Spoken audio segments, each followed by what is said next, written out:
ಎಲ್ಲರಿಗೂ ನಮಸ್ಕಾರ. ಇವತ್ತು ಕರ್ನಾಟಕ ಸರ್ಕಾರದ ಜನಪ್ರಿಯ ಮುಖ್ಯಮಂತ್ರಿಗಳಾದ ಸನ್ಮಾನ್ಯ ಸಿದ್ದರಾಮಯ್ಯನವರು ರಾಜ್ಯ ರಾಜಕೀಯದಲ್ಲಿ ದಾಖಲೆಯ ಬಜೆಟ್ ಮಂಡಿಸಿದ್ದಾರೆ. ಅವರಿಗೆ ಸಮಸ್ತ ಬಸವ ಕಲ್ಯಾಣ ಜನತೆ ಪರವಾಗಿ ಮತ್ತು ವಿಜಯ್ ಸಿಂಗ್ ಸಾಹೇಬರ ಪರವಾಗಿ ತುಂಬು ಹೃದಯದ ಅಭಿನಂದನೆಗಳನ್ನು ಸಲ್ಲಿಸ್ತಾ ಇದ್ದೇನೆ. ಇವತ್ತಿ ಮಾಧ್ಯಮಗೋಷ್ಠಿ ಕರೆದಿರೋ ಉದ್ದೇಶ, ನಿನ್ನೆ ಬಸವ ಕಲ್ಯಾಣದ ಶಾಸಕರಾದ ಸನ್ಮಾನ್ಯ ಶರಣು ಸಲಗರ್ ಅವರು ಮಾಧ್ಯಮ ಮಿತ್ರರೊಂದಿಗೆ ಮಾತಾಡ್ತಾ ಕಾಂಗ್ರೆಸ್ ಪಕ್ಷದ ಹೆಸರನ್ನು ಉಲ್ಲೇಖ ಮಾಡಿ ಮಾತನಾಡಿದ್ದಾರೆ. ಯಾವುದೇ ತಲೆಬುಡವಿಲ್ಲದ ಆಧಾರವಿಲ್ಲದ ಮಾತನಾಡೋದು ಶಾಸಕರ ಇದು ಒಂದು ಹಳೆ ಚಾಳಿ, ಇದೇನು ಹೊಸದಲ್ಲ. ಯಾಕಂದರೆ ಈಗಾಗಲೇ ನಾವು ಸಾಕಷ್ಟು ಸಲ ಅವರು ಮಾಧ್ಯಮ ಗೋಷ್ಠಿಗಳು, ಪತ್ರಿಕಾ ಹೇಳಿಕೆಗಳು ನಾವೆಲ್ಲರೂ ಕೂಡ ಗಮನಿಸ್ತಾ ಬರ್ರಿ. ಮೊದಲಿನಿಂದ ಅವ್ರು ಯಾವುದೇ ಮಾತಿಗೆ ತಲೆಬುಡ ಇರೋಲ್ಲ, ಆಧಾರ ಇರೋಲ್ಲ ಅಂತ ಮಾತಾಡ್ತಾರೆ. ಎಡವಟ್ಟಾಗಿ ಮಾತಾಡೋದೇ ಅವ್ರದ್ದೊಂದು ಹವ್ಯಾಸ ಅದ. ಅದಕ್ಕೆ ಅವ್ರ ಮಾತಿಗೆ ಅಷ್ಟು ಬಸವ ಕಲ್ಯಾಣ ಜನತೆ ಸೀರಿಯಸ್ ತೊಗೊಳ್ಳೋಂಥ ಪ್ರಮೇಯ ಇಲ್ಲ. ಯಾಕಂದರೆ ಈ ಹಿಂದೆ ಸಾಕಷ್ಟು ಸಲ ತಾವೆಲ್ಲರೂ ಗಮನಿಸಿರಿ, ಒಬ್ಬ ಜವಾಬ್ದಾರಿ ಸ್ಥಾನದಾಗ ಕುಳಿತಂಥ ಶಾಸಕರು ಇಡೀ ಬಸವ ಕಲ್ಯಾಣ ಎಲ್ಲ ಜಾತಿ ಜನಾಂಗದ ಎಲ್ಲ ಸಮಾಜದ ಜನರು ಒಬ್ಬರು ಸೇವಕರಾಗಿ ಕೆಲಸ ಮಾಡಿದ್ರು.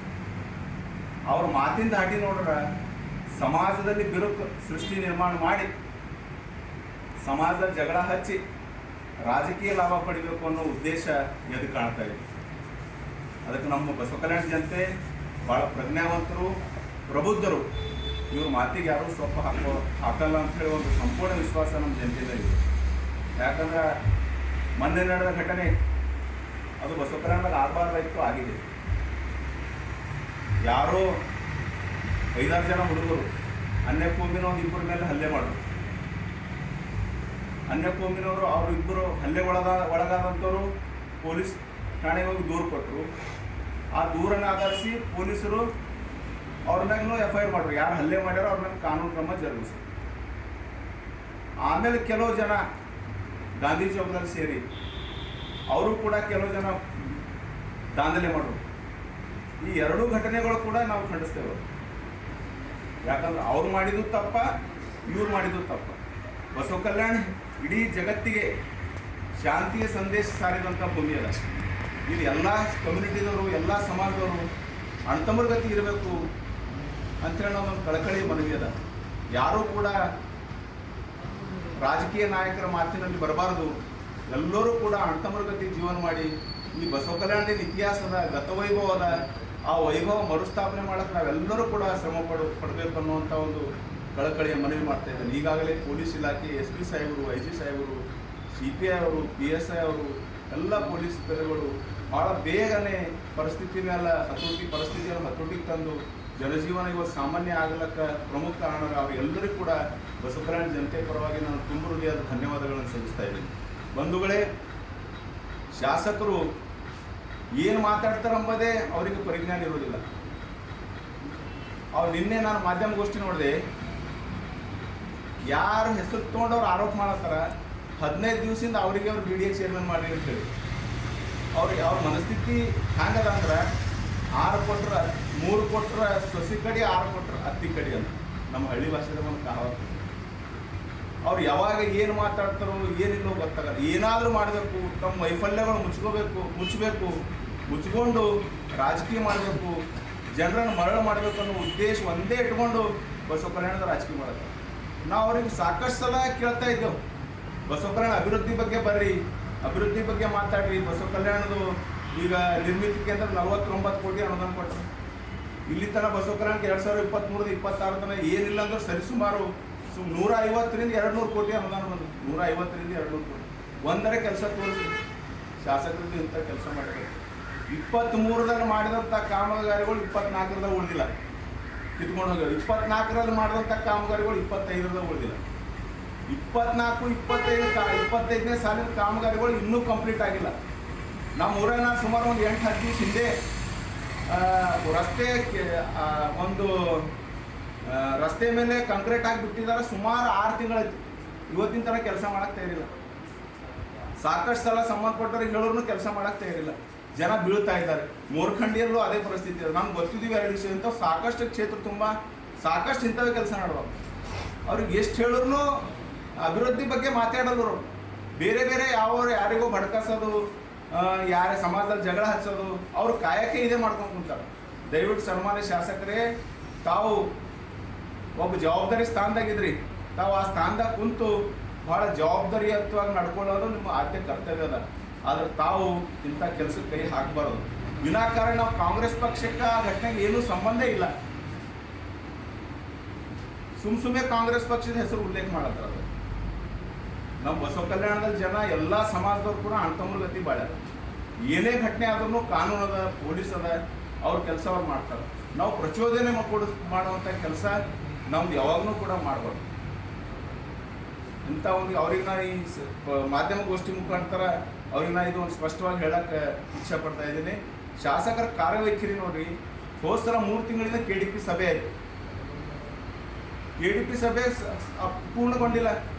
ನಾವು ಪೂರ್ಣಗೊಳಿಸ್ರಿ ಅಂತ ಮನವಿ ಕೊಟ್ಟೆವು, ಆದ್ರೂ ಪೂರ್ಣ KDP ಸಭೆ ಕರೆದಿಲ್ಲ ಅವರು. ಈಗಾಗಲೇ KDP ಸಭೆ ಕರೆದು 3 ತಿಂಗಳಾಯ್ತು. 3 ತಿಂಗಳು ಆದ್ರೂ ಕೂಡ ಇನ್ನೂ KDP ಸಭೆ ಕರೆದಿಲ್ಲ. ಅವ್ರಿಗೆ ಅಭಿವೃದ್ಧಿ ಪರವಾಗಿ ಅವ್ರದ್ದು ಏನಾದರೂ ಅವ್ರ ಕಾಳಜಿ ಕಳಕಳಿ ಏನಾರ ಇರಬೇಕಲ್ಲ, ಅದು ಇಲ್ಲ. ಅವ್ರು ಬನ್ನಿ ಅಭಿವೃದ್ಧಿ ಮಾಡ್ಬೇಕು, ಬಸವ ಕಲ್ಯಾಣ ಅಭಿವೃದ್ಧಿ ಮಾಡ್ಬೇಕಂದ್ರೆ ಕಾಳಜಿ ಕಳಕಳಿ ಬೇಕು. ಅವ್ರು ಹೊಟ್ಟೆ ಅದ್ರ ಬಗ್ಗೆ ಕೇರೆ ತೊಗೊಂಡು ಹೋಗ್ಯಾರ, ಸೈಲೆಂಟ್ ಆಗದ. ಆ ವಿಷಯದಾಗ ಏನೂ ಮಾತಾಡೋದು. ಯಾವಾರ ಇಂಥವು ಏನ್ರೇ ಬಂದ್ವಲ್ಲ, ಇದಕ್ಕೆ ಏನ್ರೇ ಮಾಡಿ ಹೀರೋ ಆಗ್ಬೇಕಂತ ಪ್ರಯತ್ನ ಮಾಡ್ತಾರೆ. ನಾವು ಅವ್ರಿಗೆ ದಯವಿಟ್ಟು ಕೈ ಜೋಡಿಸಿ ಮನವಿ ಮಾಡತ್ತಿದ್ದೆವು, ಬರೀ KDP ಸಭೆ ಕರೀರಿ, ಬಸವ ಕಲ್ಯಾಣ ಅಭಿವೃದ್ಧಿ ಬಗ್ಗೆ ಚರ್ಚೆ ಮಾಡೋಣ, ನಾವು ಎಲ್ಲರೂ ಸೇರಿ ಬಸವ ಕಲ್ಯಾಣ ಅಭಿವೃದ್ಧಿ ಮಾಡೋಣ ಅಂತ ಹೇಳಿ ಸಾಕಷ್ಟು ಸಲ ಅವ್ರಿಗೆ ನಾವು ಮಾಧ್ಯಮ ಮುಖಾಂತರ ಹೇಳಿದ್ರು, ಅದಕ್ಕೆ ಅವರು ಕ್ಯಾರಿ ಅಂತ ಇಲ್ಲ. ಅದಕ್ಕಿಂತ ಕೆಲಸ ತಾವು ದಯವಿಟ್ಟು ಶಾಸಕರು ಮಾಡಕ್ಕೆ ಹೋಗ್ಬಾರ್ದು. ನಮ್ಮಲ್ಲಿ ಎಲ್ಲ ಸಮಾಜದವರು ಅಣ್ತಮ್ಮರ ಗತಿ ಇದ್ದೆವು. ಮಜಹಬ್ ನಹಿ ಸಿಕ್ಕಾತಾ ಆಪಸ್ ಮೇ ಬೈರ್ ರಖನಾ, ಹಿಂದಿ ಹೈ ಹಮ್ ವತನ್ ಹಿಂದೂಸ್ತಾನ್ ಹಮಾರ ಅನ್ನೋ ಭಾವನೆ ಸಕಲ ಬಸವ ಕಲ್ಯಾಣ ಜನತೆಯಲ್ಲದ. ಯಾಕಂದ್ರೆ ಇದು ಬಸವಣ್ಣವ್ರ ಭೂಮಿ ಅದ. 12ನೇ ಶತಮಾನದಲ್ಲಿ ನಿಮ್ಮ ಶರಣ ಸಂಗನ ಬಸವಣ್ಣ ಬಂದು ಮರ್ತದಲ್ಲಿ ಮಹಾಮನೆ ಕಟ್ಟಿದಡೆ ಮರ್ತ ಲೋಕವೆಲ್ಲ ಭಕ್ತಿ ಸಾಮ್ರಾಜ್ಯವಾಯಿತು ಅಂತ ಶರಣ ಹೇಳ್ಯಾರ. ಆ ಪ್ರಕಾರ ಇಡೀ ಜಗತ್ತಿಗೆ ಶಾಂತಿ ಸಂದೇಶ ನೀಡಿದಂಥ ಭೂಮಿ ಈ ಭೂಮಿ ಮೇಲೆ ಇರ್ತಂಥ ಎಲ್ಲ ಸಮಾಜ ಜನರು ಕೂಡ ನಾವು ಶಾಂತಿಯಿಂದ ಬಾಳ್ಬೇಕು. ಯಾರೋ ರಾಜಕೀಯ ಲಾಭಕ್ಕಾಗಿ ಏನೋ ತಾವು ಬೇಳೆ ಬಯಸ್ಕೋಬೇಕು ಅನ್ನೋ ಉದ್ದೇಶದಿಂದ ಏನೋ ನಮಗೆಲ್ಲ ಪ್ರಚೋದನೆಗೊಳಿಸುವಂಥ ಹೇಳಿಕೆ ಕೊಡ್ತಾರ. ಸಮಸ್ತ ಬಸವ ಕಲ್ಯಾಣ ಜನತೆ ಇವ್ರ ಮಾತಿಗೆ ಕಿವಿ ಕೊಡಬಾರ್ದು. ನಾವೆಲ್ಲ ಇದಕ್ಕೆ ಹೇಳಿದ್ರೆ ಹಂಗೆ ಅಣ್ತಮ್ಮರ ಗತಿ ಇದ್ದೆವು, ಹಾಗೆ ಅಣ್ತಮ್ಮರ ಗತಿನೇ ಹೋಗ್ಬೇಕು. ನಾವೆಲ್ಲ ಶಾಂತಿಯಿಂದ ಇದ್ದರೆ ಮಾತ್ರ ಜೀವನ ಮಾಡ್ಲಿಕ್ಕೆ ಸಾಧ್ಯ ಐತೆ. ಯಾಕಂದರೆ ಇಂಥ ಗಲಭೆದಿಂದ ಅಮಾಯಕರಿಗೆ ತೊಂದರೆ ಆಯಿತು, ಉಳ್ಳೋರಿಗೆ ಏನಾಗಲ್ಲ. ಅಮಾಯಕ ಜನರು, ಬೀದಿ ವ್ಯಾಪಾರಿಗಳು, ಅಂಥವ್ರಿಗೆಲ್ಲ ತೊಂದರೆ ಆಯ್ತದೆ. ಈಗಾಗಲೇ ಬಸವ ಕಲ್ಯಾಣ ಜನತೆ ಅದು ಅವತ್ತಿಂದ ಅವತ್ತೇ ಮರ್ತು ಬಿಡ್ತಾರೆ. ಎಲ್ಲರೂ ಕೂಡ ಶಾಂತಿ ಸೌಹಾರ್ದತೆಯಿಂದ ಇದ್ದಾರೆ. ಯಾವುದೇ ರೀತಿ ಏನೋ ಘಟನೆ ಆಗಿಲ್ಲ ಅಂಬಾರ್ದಾಗೆ ಎಲ್ಲರೂ ಇವತ್ತರ ಸಾಮಾನ್ಯ ಸ್ಥಿತಿಗೆ ಮಾರನೇ ದಿವಸ ಬಸವ ಕಲ್ಯಾಣ ಸಾಮಾನ್ಯ ಸ್ಥಿತಿಗೆ ಬಂದು ಇದಕ್ಕೆಲ್ಲ ಕಾರಣ ಪೊಲೀಸ್ ಇಲಾಖೆ. ಅವ್ರಿಗೆ ಮತ್ತೊಂದು ಸಲ ನಾನು ಧನ್ಯವಾದ ಹೇಳ್ತೀನಿ. ಶಾಸಕರ ಅಂತಾರೆ ಸರ್, ಅವರು 2019 ಬಸವ ಕಲ್ಯಾಣಕ್ಕೆ ಬಂದ್ರಂತ. ಅವ್ರು ಬಂದಿರೋದು ಏನೂ ಗಲಭೆ ಆಗಿಲ್ಲ, ಇದು ಭಾಳ ದೊಡ್ಡ ಗಲಭೆ ಆಗಕ್ಕೆ ಕಾರಣ ಯಾರು ಅಂತ ಕೇಳ್ತಾರೆ ಸರ್. ಇದು ನೋಡ್ರಿ, ಇದ್ರ ಹಿಂದೆ ಯಾರು ಅಂಬೋದು ಅವ್ರಿಗೆ ಗೊತ್ತ, ನಮ್ಗೆ ಗೊತ್ತಿಲ್ಲ. ಅದು ನಮ್ಗೆ ಗೊತ್ತಿಲ್ಲ ಅಂತ ಹೇಳಿ ನಾವು ಇವತ್ತು ಪ್ರೆಸ್ಸಿಗೆ ಬಂದ್ರೆ ನಮ್ಮ ಹೆಸರು ತೊಗೊಂಡಂತ ಹೇಳಿ ತನಿಖೆ ಮಾಡ್ತಾರೆ ಪೊಲೀಸರ. ಇದಕ್ಕೆ ಯಾರ ಕಾರಣ ಏನಿಲ್ಲ ಅಂಬೋದು ಪೊಲೀಸರಿಗೆ ಗೊತ್ತದ. ಪೊಲೀಸರು ತನಿಖೆ ಮಾಡ್ತಾರೆ. ಯಾರು ತಪ್ಪಿತಸ್ಥರ ಅವ್ರನ್ನ ಕ್ರಮ ತೋರ್ತದೆ ಸರ್ಕಾರ. ಕಾಂಗ್ರೆಸ್ ಸರ್ಕಾರ ಬಂದಿದ್ದ ಸಲಕ್ಕೆ ಗಲಭೆ ಆಗ್ಯದ ಅಂತ ಶಾಸಕರ ಆರೋಪ. ಸಣ್ಣ ಪುಟ್ಟ ಗಲಭೆಗಳು ಮೊದಲಿಂದ ಆಗೋದು ಬರ್ತಾವೆ. ಆದ್ರೆ ಊರಲ್ಲಿ ಎಲ್ಲ ಸಮಾಜದಾಗ ಹಿರಿಯರು ಬಂದು ಅದು ಸಮಸ್ಯೆ ಬಗೆಹರಿಸ್ತಾರೆ. ಸ್ವತಃ ಶಾಸಕರು ಅಥವಾ ನಾವು ಶಾಸಕರು ಯಾರು ಕಾನೂನು ಕೈಯಾಗ ತೊಗೊಳಕ್ ಬರಲ್ಲ. ಅದಕ್ಕೊಂದು ಮೊದಲ ನೋಡ್ರಿ ಬಕ್ರೀದ್ದಾಗ ಅವ್ರು ಹೆಂಗೆ ಮಾಡಿದ್ರು, ಅದಕ್ಕೆ ಯಾರು ಕಾರಣ ಇದ್ದರು? ಹಾಗಲ್ಲ, ಎಲ್ಲಕ್ಕ ಕಾನೂನು ಅದ. ಏನೇ ನಮ್ದು ಭೀ ಪ್ರಾಬ್ಲಮ್ ಇತ್ತು, ಅವ್ರದ್ದು ಪ್ರಾಬ್ಲಮ್ ಇತ್ತು ಅಂದ್ರೆ ಪೊಲೀಸ್ ಸ್ಟೇಷನ್ ಕೊಟ್ಟು ದೂರು ಕೊಡಬೇಕು. ಅವ್ರು ದೂರ ಆಧರಿಸಿ ಪೊಲೀಸರು ತನಿಖೆ ಮಾಡಿ ಯಾರು ತಪ್ಪು ಮಾಡ್ಯಾರ ಅವ್ರಿಗೆ ಕ್ರಮ ತಗೋತಾರೆ.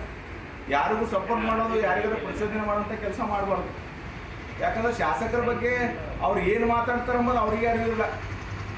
ಭಾಳ ಸಲ ನೋಡ್ರಿ ನೀವು, ಅವತ್ತು ನೋಡ್ರಿ KDP ಸಭೆಯಲ್ಲಿ ನಾವು ನಿರ್ಮಿತಿ ಕೇಂದ್ರದ ಕೆಲಸ ಕೇಳಿದ್ರೆ ಮೀಟಿಂಗ್ ಮಾಡೋದೇ ಎದ್ದು ಹೋದ್ರು. ಇದರಿಂದ ಏನು ಸಂದೇಶ ತಿಳ್ಕೋಬೋದು? ಇದರಿಂದ ಕ್ಲಿಯರ್ ಸಂದೇಶ ಭ್ರಷ್ಟಾಚಾರ ನಡೆದ್ರೆ, ಬ್ರಹ್ಮಾಂಡ ಭ್ರಷ್ಟಾಚಾರ ಎಲ್ಲದ ನಿರ್ಮಿತಿ ಕೇಂದ್ರದ ಬ್ರಹ್ಮಾಂಡ ಭ್ರಷ್ಟಾಚಾರ ಬಸವ ಕಲ್ಯಾಣ ವಿಧಾನಸಭಾ ಕ್ಷೇತ್ರದ ಇಷ್ಟು ಭ್ರಷ್ಟಾಚಾರ ನಡೆದ. ಗುತ್ತೇದಾರ್ ಅವರೇ, RMC ಪ್ಲ್ಯಾಂಟ್ ಅವ್ರದೇ, ಕೆಲಸ ಮಾಡೋರೇ, ಬಿಲ್ ಮಾಡ್ಕೊಂಬರೋರೇ, ಟೆಂಡರ್ ಇಲ್ಲ, ನಿಯಮ ಇಲ್ಲ, ಏನೂ ಇಲ್ಲ. ಒಂದೊಂದು ಕಡೆ ರಾತ್ರಿ 1 ಗಂಟೆಗೆ 2 ಗಂಟೆಗೆ ಮಟೀರಿಯಲ್ ಹಾಕ್ಲತ್ತಾರ. ರಾತ್ರಿ ಸಿಮೆಂಟ್ ಕಾಂಕ್ರೀಟ್ ಮಂದಿ ಯಾರು ಮಂದಿ ಮಕ್ಕೊಂಡಾರ. ಯಾಕಂದ್ರೆ ಅಲ್ಲಿ ಡಸ್ಟ್ ಕಲಿಸ್ಕೊಂಡು ಹೊಂಟ್ರೆ ಎಲ್ಲ ರೀತಿ ಇಲ್ಲ, ಏನಿಲ್ಲ. ಇದ್ರೊಳಗೆ ಸಿಮೆಂಟ್ ಜಾಗನ ಡಸ್ಟ್ ಕಲಿಸ್ಕೊಂಡು ಬರೋದು, ಕೆಲಸ ಮಾಡೋದು, ಬಿಲ್ ಮಾಡ್ಕೊಬೋದು. ಉದ್ದೇಶ ಏನಾಗಿಲ್ಲ ಗೊತ್ತಿಲ್ಲ. ಇರೋದು ಒಂದು ದುಡ್ಡು ಮಾಡಬೇಕು, ಬಂಡವಾಳ ಮಾಡ್ಕೋಬೇಕು.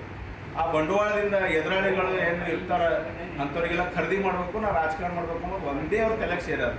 ಅವ್ರ ಆಸೆ ಈಡೇರಲ್ಲ. ಯಾಕಂದ್ರೆ ಈಗಾಗಲೇ ಬಸವ ಕಲ್ಯಾಣ ಜನತೆ ಬೇಸತ್ತು ಹೋಗ್ಯಾರ. ಇನ್ನೂ 2 ವರ್ಷ ಅದ ಅವ್ರಿಗೆ ಟೈಮ್. ನೀವು ಬರೆದಿಟ್ಕೋರಿ, 2 ವರ್ಷನಾಗ ಅವ್ರು ಶಾಸಕರಾಗಿ ಇರಲಿಲ್ಲ. ಜನ ಕಾತರ್ಸ್, ಎಲ್ಲ ಸಮಾಜದವ್ರು ಕಾತರ್ಸ್ಲತ್ತ ಕಾತರದಿಂದ ಕುಂತಾರ. ಇವ್ರಿಗೆ ಯಾವಾಗ ಮನೆ ಕಳಿಸ್ಬೇಕಂತೇಳಿ. ಈಗ ಯಾಕಂದ್ರೆ ನಮ್ಗೆ BJP, ನಾನು ಮೊದಲು BJPದಾಗಿದ್ದ. ನನಗೂ ಎಲ್ಲ ಭಾಳ ಜನ ಬೆಂಗಳೂರು ತನಕ ಗೆಳೆಯರ. ನಮ್ಗೆ ಉನ್ನತ ಮೂಲಗಳ ಮಾಹಿತಿ ಅದ. ಇವ್ರಿಗೆ ಮುಂದಿನ ವಿಧಾನಸಭಾ ಕ್ಷೇತ್ರದ ವಿಧಾನಸಭಾ ಚುನಾವಣೆಯಲ್ಲಿ ಇವ್ರಿಗೆ ಟಿಕೆಟ್ ಇಲ್ಲ ಅಂತ ಗೊತ್ತಾಗ್ಯದ ನಮಗೆ. ಆ ಟಿಕೆಟ್ ಇಲ್ಲ ಅಂತ ಅವ್ರಿಗೂ ಗೊತ್ತದ. BJP ಟಿಕೆಟ್ ಅವ್ರಿಗೂ ಕೊಡಲ್ಲ ಅಂತೇಳಿ. ಅದಕ್ಕೆ ಹೆಂಗಾದರೂ ಮಾಡಿ ನಾವು ಕುರ್ಚಿ ಭದ್ರಪಡಿಸ್ಕೋಬೇಕು. ಈ ಬಸವ ಕಲ್ಯಾಣ ವಿಧಾನಸಭಾ ಕ್ಷೇತ್ರದ ಕುರ್ಚಿನ ಭದ್ರಪಡಿಸ್ಕೋಬೇಕಂತ ಏನಾರೇ ಮಾಡಿ ಹೀರೋ ಆಗ್ಬೇಕಂತ ಅವ್ರು ಪ್ರಯತ್ನ ಮಾಡ್ತಾರೆ. ಬಟ್ ಬಸವ ಕಲ್ಯಾಣ ಜನತೆ ಮಾನಸಿಕ ಸ್ಥಿತಿ ಹೆಂಗದಂದ್ರೆ, ಇಲ್ಲಿ ಕೋಮು ಭಾವನೆ ಪ್ರಚೋದನೆ ಎಷ್ಟು ಮಾಡ್ರೂ ಯಾರು ಕೇಳಲ್ಲ. ಯಾಕಂದ್ರೆ ಹಿಂದಕ್ಕೆ ಹಿಡಿದಿಲ್ಲ, ಅಣ್ಣತಮ್ಮರ ಗತಿ ಬೆಳ್ಕೊಂಡು ಬಂದಾರೆ. ಇಲ್ಲೆಲ್ಲ ಹಿಂದೂ ಮುಸ್ಲಿಮರು ಅಂದ್ರೆ ಇಲ್ಲ, ಅಣ್ಣತಮ್ಮರ ಗತಿ ಇದ್ದವ್ರ. ಏನೋ ಸಣ್ಣ ಪುಟ್ಟ ಜಗಳ ಆಯ್ತಾವ. ಒಂದು ಮನೆ ನೋಡ್ರಿ, ಒಂದು ಮನೆ ಅಂತ ಬಸವ ಕಲ್ಯಾಣ ಅಂದ್ರೆ ನಮ್ಮ ಒಂದು ಮನೆ. ಆ ಮನೆಯಾಗ ಸಣ್ಣ ಪುಟ್ಟ ಜಗಳ ಕಿರಿಕಿರಿ ಆಯ್ತಾವ. ಅವು ನಾವು ಬಗೆಹರಿಸ್ಕೋಬೇಕು ಅಷ್ಟೇ. ಇವ್ರು ಬಂದು ಇವ್ರು ನೋಡ್ರಿ 4 ವರ್ಷ ಆಯ್ತು ಬಂದಾರ. ಇವ್ರು ಇನ್ನೊಂದು 2 ವರ್ಷ ಊರಿಗೆ ಹೋಗೋರ. ಅವ್ರ ಮಾತಿಗೆ ನಾವು ಕಿಮ್ಮತ್ತು ಕೊಡ್ತೇವೆ, ಒಬ್ಬರ ಮತಿ ಒಬ್ರಿಗೆ ನೋಡ್ಲಿಕ್ಕಾಗಲ್ಲ. ಅವ್ರ ಮಾತಿಗಾಕ ನಾವು ಕಿಮ್ಮತ್ತು ಕೊಡ್ತೇವೆ, ಒಬ್ಬರ ಮತಿ ಒಬ್ರಿಗೆ ನೋಡ್ಲಿಕ್ಕಾಗಲ್ಲ. ಅದಕ್ಕೆ ಅವ್ರಿಗೂ ಗೊತ್ತಲ್ಲ, ಮುಂದಿನ ಬರುವಂಥ 2028 ಚುನಾವಣೆದಾಗ BJP ಟಿಕೆಟ್ ಅವ್ರಿಗೆ ಸಿಗಲ್ಲ. ಯಾಕಂದ್ರೆ ನೀವೆಲ್ಲ ಹಿಂದಿನ ಪ್ರೆಸ್ ಮೀಟ್ದಾಗ ಎಲ್ಲ ರೆಕಾರ್ಡ್ ನಿಮ್ಗೆ ಗೊತ್ತದ. ಅವ್ರು ಯಾವ ಚುನಾವಣೆದಾಗ ಯಾವ ಪಕ್ಷಕ್ಕೆ ಏನೇನು ಪಕ್ಷ ವಿರೋಧ ಮಾಡಿದ್ರೆ ಎಲ್ಲ ಗೊತ್ತದ. ಅವ್ರು ಹೈಕಮಾಂಡ್ದವ್ರಿಗೂ ಗೊತ್ತದ. ಅದಕ್ಕೆ ಇವ್ರು ಹ್ಯಾಂಗಾರೆ ಮಾಡಿ ನಾವು ಒಬ್ಬ ಹೀರೋ ಆಗಬೇಕು ಕನ್ನಡದಾಗ, ನನಗೆ ಟಿಕೆಟ್ ಸಿಗಬೇಕು. ಅವ್ರು ಹ್ಯಾಂಗೆ ಬಿಂಬಿಸ್ಕೊಳತ್ತಾರ ಅಂದ್ರೆ, ಏನು ಬಸವ ಕಲ್ಯಾಣ ಇವ್ರು ಬಂದ ಮೇಲೆ ಬಸವ ಕಲ್ಯಾಣ ಅದನೋ, ಮೊದಲು ಬಸವ ಕಲ್ಯಾಣ ಇದ್ದಿಲ್ಲ, ಯಾರು MLAಗಳು ಇದ್ದಿಲ್ಲ, ಹಂಗೆ ತೋರಿಸ್ಕೊಳತ್ತಾರ. ಇವ್ರಿಗಿನ ರಾಜಕಾರಣ ABCD ಗೊತ್ತಿಲ್ಲ, ರಾಜಕೀಯ ಹ್ಯಾಂಗೆ ಮಾಡ್ಬೇಕು ಗೊತ್ತಿಲ್ಲ, ಆಡಳಿತ ಹ್ಯಾಂಗೆ ಮಾಡ್ಬೇಕು ಗೊತ್ತಿಲ್ಲ. ಇವ್ರಿಗೆ ಗೊತ್ತಿರೋದು ಒಂದೇ, ಗುತ್ತೇದಾರಿ ಮಾಡಬೇಕು, ದುಡ್ಡು ಗಳಿಸ್ಬೇಕು, ಜನರಿಗೆ ಭಾವನಾತ್ಮಕ ಕೆರಳಿಸಿ ಅವ್ರಿಗಿಂದ ಮತ ಪಡೆದು ರಾಜಕಾರಣ ಮಾಡ್ಬೇಕು. ನಮ್ಮ ಅದಕ್ಕೆ ಬಿಟ್ಟು ಬೇರೆ ಏನೂ ಗೊತ್ತಿಲ್ಲ ಇವ್ರಿಗೆ. ಸರ್, ಮೊನ್ನೆ ನಡೆದ ಇದು ಶಿವಾಜಿ ಮಹಾರಾಜ್ ಜಯಂತಿ ಉತ್ಸವದಲ್ಲಿ ಸರ್, ತಾಲೂಕು ಆಡಳಿತ ಜಯಂತಿ ಉತ್ಸವ ಮಾಡಲಾಯ್ತು ಸರ್. ಆ ಜಯಂತಿ ಉತ್ಸವದಲ್ಲಿ ಶಾಸಕರು ಏನು ಸರ್, ಶಿವಾಜಿ ಮಹಾರಾಜ್ ಸ್ಟ್ಯಾಚ್ಯೂ ಪ್ಲೇಸ್ದಲ್ಲಿ ಉಪಸ್ಥಿತಿ ಇದ್ದಿಲ್ಲ ಸರ್. ಅವರು ಅಂಬೇಡ್ಕರ್ ವೃತ್ತದಿಂದ ಅವರು ಹಿಂಪಡೆ ಹೋದ್ರು ಸರ್. ಅದರ ಕಾರಣ ಏನು ಸರ್? ಈಗ ಅದು ಶಾಸಕರು ಅವ್ರಿಗೆ ಗೊತ್ತು, ನನಗೆ ಅಷ್ಟು ಅದ್ರ ಬಗ್ಗೆ ನಾಲೆಜ್ ಇಲ್ಲ. ಯಾಕಂದ್ರೆ ನಾನು ನಮ್ಮೂರಾಗ ಶಿವಾಜಿ ಜಯಂತಿ ಇಲ್ಲಿದ್ದು, ನಾ ಈಗ ಬಸವಕಲ್ಯಾಣ ಬಂದಿಲ್ಲ ಅಂತ ನಮ್ಗೆ ಗೊತ್ತಿಲ್ಲ. ಅದು ಶಾಸಕರು ಕೇಳೋರು ಇಟ್ಕೊಳ್ತಾರೆ. ನಾ ಹೇಳೋ ಉದ್ದೇಶ ಏನು, ಈಗ ಶಾಸಕರ ಕಾರ್ಯವೈಖರಿ ನಮಗೆಲ್ಲ ಗೊತ್ತಿಲ್ಲ. ನೋಡ್ರಿ, 2023ಕ್ಕಿಂತ ಚುನಾವಣೆಗಿಂತ ಶುಗರ್ ಫ್ಯಾಕ್ಟ್ರಿ ಹಾಕ್ತಂದು ಇಡೀ ಬಸವ ಕಲ್ಯಾಣ ಜನತೆ ಇವತ್ತು ಅವ್ರ ಶುಗರ್ ಫ್ಯಾಕ್ಟ್ರಿದಾಗ ಕಬ್ಬು ಹಾಕ್ಯಾರ. ಬಿಲ್ಲು ಪೇರ್ಡ್ ಐತಿ. ನಾವು ಬೆಂಗಳೂರಿನಿಂದ ಈಗ ಏರ್ಪೋರ್ಟ್ದಾಗ ಬಸವ ಕಲ್ಯಾಣ ಹೊಂಟಿದ್ದೀವಿ. ಬೆಂಗಳೂರಿನಿಂದ ಏರ್ಪೋರ್ಟ್ದಾಗ ಬಸವ ಕಲ್ಯಾಣ ಹೊಂಟಿದ್ದೀವಿ. ಮತ್ತು ಇಲ್ಲಿಂದ ಅವ್ರು ಹುಮ್ನಾಬಾದ್ ತನಕ ಓಡ್ಕೊತ ಹೋದ್ರೆ ಅದು ಭೀ ನೋಡಿದೆವು. ಸೋಯಾಬೀನ್ ಆಯಿಲ್ ಫ್ಯಾಕ್ಟ್ರಿ ಐತೆ, ನಮ್ಮ ಸೋಯಾಬೀನ್ ಎಲ್ಲ ಅವ್ರ ಫ್ಯಾಕ್ಟ್ರಿಗೆ ಹಾಕ್ತೀವಿ. ಇದೆಲ್ಲ ಗೊತ್ತಲ್ಲ ನಿಮಗೆ. ನಮ್ಮ ಈಗ ಯಾರು ಸುಳ್ಳು ಹೇಳ್ತಾರೆ, ಯಾರು ಹೇಳ್ತಾರೆ, ಇಡೀ ಬಸವ ಕಲ್ಯಾಣ ಜನತೆ ಗೊತ್ತದ. ಅಂಥವ್ರ ಮಾತಿನ ಮೇಲೆ ನಮ್ಗೆ ಹೆಂಗೆ ವಿಶ್ವಾಸ ಮಾಡಕ್ಕೆ ಬರ್ತದೆ? ಮತ್ತು 25 ಲಕ್ಷ ರೂಪಾಯಿ ಅವ್ರು ಸ್ವ ಇಚ್ಛೆಲಿಂದ ಅವರು ಛತ್ರಪತಿ ಸಂಭಾಜಿ ಮಹಾರಾಜ್ ಸ್ಟ್ಯಾಚ್ಯೂಗೋಸ್ಕರ ಕೊಡ್ತಾರಂತ ಶಾಸಕರು ಬಸವ ಕಲ್ಯಾಣ. ಕೂಡಲೇ ಯಾಕೋ ಅದಕ್ಕೆ ಸಂತೋಷ ಅದ. ಅದಕ್ಕೆ ನಾವು ಅದಕ್ಕೆ ವಿರೋಧ ಮಾಡೋದು ಅದೊಂದು ಒಳ್ಳೆ ಕೆಲಸ ಅದ. ಅದು ಕೊಟ್ಟ ಮೇಲೆ ಖರೆ ಅಂತೀನಿ. ಯಾಕಂದ್ರೆ ಅವ್ರು ಮಾತಿನ ಮೇಲೆ ವಿಶ್ವಾಸ ಮಾಡೋದೇ ಇಲ್ಲ. ಅವ್ರು ಅವಾಗಿಂದ ಡಾಟಾ ಕೊಡ್ತಾಗ ಎಲ್ಲಿ ಮಾತಾಡ್ತಾವ್ರು. ಈಗ ಹೇಳಿದ್ರೆ 3 ಕೊಟ್ಟರು ಸೊಸಿ ಕಡಿ, 6 ಕೊಟ್ಟರು ಅತ್ತಿ ಕಡಿ. ಯಾವಾಗ ಯಾರು ತಾರೀಫ್ ಮಾಡ್ತಾರೆ, ಯಾವಾಗ ಯಾರಿಗೆ ಬೈತಾರೆ, ಯಾವಾಗ ಯಾರಿಗೆ ಬೈತಾರೆ, ಯಾವಾಗ ಯಾರಿಗೆ ತಾರೀಫ್ ಮಾಡ್ತಾರೆ. ಅವ್ರದ್ದು ವಿಚಾರ ಅವ್ರು ನೋಡಿದ್ರು ಅದು ಯಾಕೋ ಮಾನಸಿಕವಾಗಿ ಅವರು ಸ್ಥಿಮಿತ ಕಳ್ಕೊಂಡ್ರೇನೋ ಅಂತ ಅನಿಸ್ತದೆ ನಮ್ಗೆ ಒಂದೊಂದ್ಸಲ. ಯಾಕಂದ್ರೆ ಒಬ್ಬ ಜವಾಬ್ದಾರಿಯುತವಾದಂಥ ವ್ಯಕ್ತಿ, ಜವಾಬ್ದಾರಿ ಸ್ಥಾನದಲ್ಲಿ ಇದ್ದಂಥ ವ್ಯಕ್ತಿ ಭಾಳ ಸಂಭಾಳಿಸಿ ಎಲ್ಲರಿಗೂ ತೊಗೊಂಡು ಹೋಗುವಂಥ ಕೆಲಸ ಮಾಡಬೇಕು. ಗೋರಬಟ್ಟಿ ಗತಿ ಅವರೇ ಮಾಡ್ಲತ್ತ ನಾವೇನು ಮಾಡತ್ತಲ್ಲ. ನಾವು ಅವ್ರಿಗೆ ಏನು ಕೇಳ್ತಿದ್ದೆವು, ನಿರ್ಮಿತಿ ಕೇಳಿದ್ರೆ ದುಡ್ಡು ಕೊಟ್ಟಿದ್ದು 49 ಕೋಟಿ. 2 ವರ್ಷ ಐತಿ ಇವತ್ತಿನ ತನಕ ಖರ್ಚಾಗಿಲ್ಲ, ದುಡ್ಡು ಕಂಪ್ಲೀಟ್ ಆಗಿಲ್ಲ ಕೆಲಸ. ಯಾರ ಕಾರಣ ಇದಕ್ಕೆ? ಶಾಸಕರ ಕಾರಣ ಇರ್ತಾರೆ. ಇವತ್ತಿನ ತನಕ ನೋಡ್ರಿ, 2023ರಿಂದ 26 ತನಕ KKRDBದಾಗೆ ನನಗೆ ಅನಿಸಿದ ಮಟ್ಟಿಗೆ 150 ಕೋಟಿ ರೂಪಾಯಿ ಬಜೆಟ್ ಬಂದಿರ್ಬೇಕು ನೋಡ್ರಿ. 150 ಕೋಟಿ ರೂಪಾಯಿ ಬಜೆಟ್ ಬಂದವು. 150 ಕೋಟಿ ರೂಪಾಯಿ ಕೆಲಸ ತೋರಿಸ್ರಿ ಎಲ್ಲ ಕಾಣಿಸ್ಲತ್ತೆ ಅಂತ ಏನೋ ಬದಲಾವಣೆ ಕಾಣಿಸ್ಲತ್ತದ. ಕೆಲಸ ಮಾಡ್ಲತ್ತಾರ, ರೊಕ್ಕ ಗಳಿಸ್ಲತ್ತಾರ, ಮತ್ತು ಸರ್ಕಾರ ನಮಗೆ ಬಜೆಟ್ ಕೊಡೋದು ಅಂತ ಆರೋಪ ಮಾಡ್ತಾರೆ, ಹೊರಗೆ ಬರೋದು. ಇದು ಹೆಂಗದ ರಾಜಕಾರಣ? ಕೆಲಸ ಮಾಡೋದು, ರೊಕ್ಕ ಗಳಿಸೋದು, ಸರ್ಕಾರ ಮ್ಯಾಗ ಬಟ್ ಮಾಡೋದು, ಏನೋ ಬಿರುಸತ್ತಲ್ಲ ಸರ್ಕಾರ ಮ್ಯಾಗ ಬಟ್ ಮಾಡೋದು, ಚಲೋ ನಿಂತಲ್ಲ ತಾವು ಕ್ರೆಡಿಟ್ ತೊಗೊಂಬರು. ಕಾಂಗ್ರೆಸ್ ಈಗ ಮೊನ್ನೆ ನೋಡಿ ಸಾರಾಯಿ ಬಂದ್ ಮಾಡ್ತೀನಿ ಅಂದರು. ಅದ್ರ BJP ಪಕ್ಷದವ್ರು ಇವರಿಗೆ ಚುನಾವಣಾ ಪ್ರಣಾಳಿಕೆ ಅಧ್ಯಕ್ಷ ಮಾಡ್ಯಾರ. ಯಾಕೆ ಅಡ್ವಾನ್ಸ್ ಪ್ರಣಾಳಿಕೆ ಇವರೇ ಮಾಡತ್ತಾರೆ. BJPದಾಗ ಯಾರು ಹೈಕಮಾಂಡ್, ರಾಜ್ಯಾಧ್ಯಕ್ಷರು, ರಾಷ್ಟ್ರಾಧ್ಯಕ್ಷರು ಯಾರೂ ಇಲ್ಲ, ಇವರೇ ಯಾರ ಸಾರ್ವಭೌಮತಿ ಅದ ಇವ್ರದ್ದು.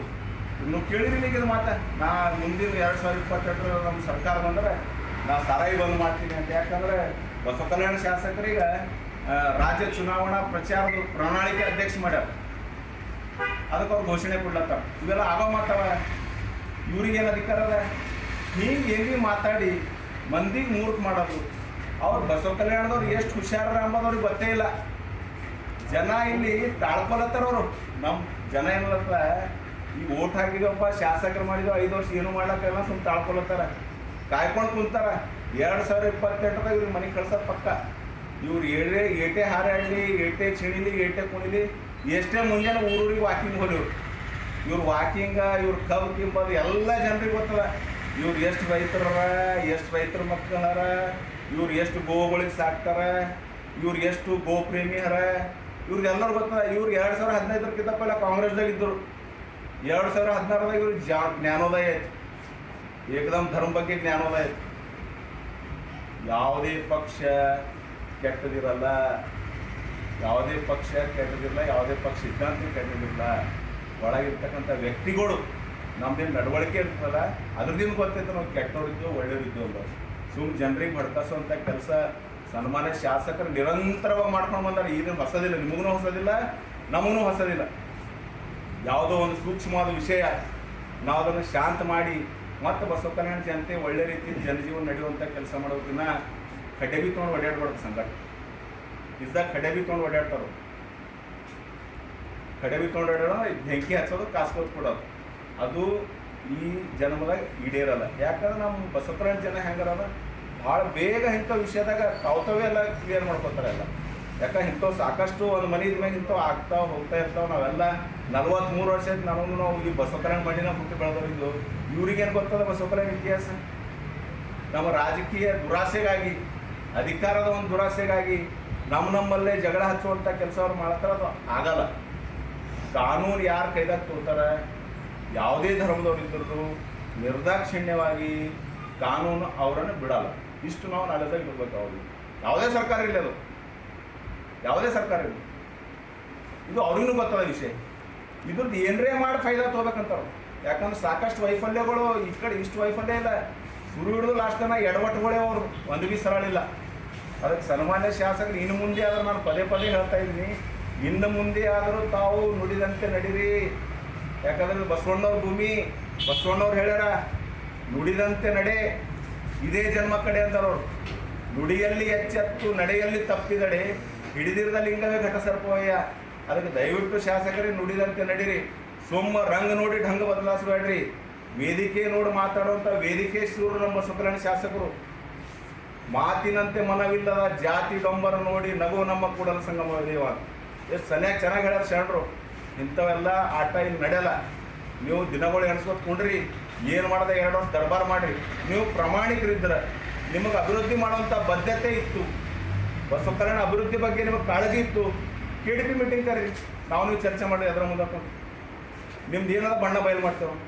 ನೀವು ನಮ್ದು ಏನಾದ್ರು ತಪ್ಪಿದ್ರೆ ನೀವು ಹೇಳಿ, ನಾವೇನಾದ್ರು ತಪ್ಪು ಮಾಡ್ತೇವೆ. ಇದು ಮಾಧ್ಯಮಗೋಷ್ಠಿ